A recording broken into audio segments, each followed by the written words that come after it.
When we talk about preserving meat yield or trying to increase and maximise our yield on our meat from our braised products, there are three very important considerations you need to give to your product.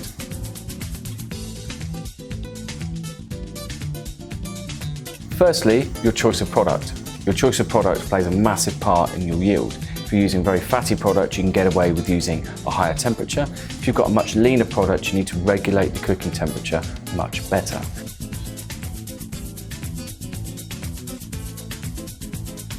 The importance of regulating the cooking temperature is paramount.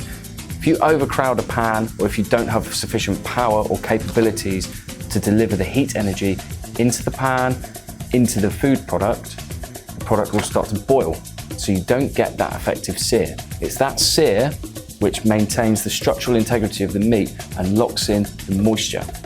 Moisture is flavour, moisture is money. Very, very simple.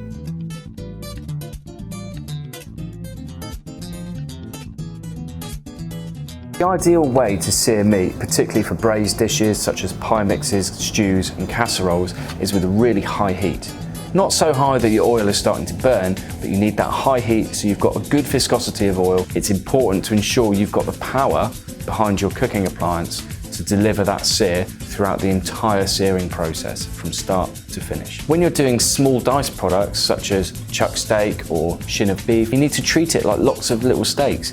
Getting a good sear on both sides, allowing the edges to build up colour as well, that will get you a really great result.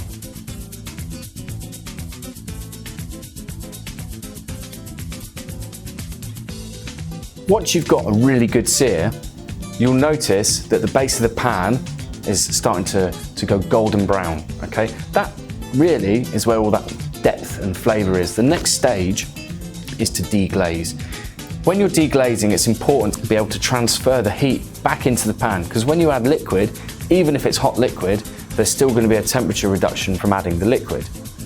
Once this liquid comes back to the boil, that's when you can start deglazing. The quicker that you can do this, the more flavour you can incorporate into your dish.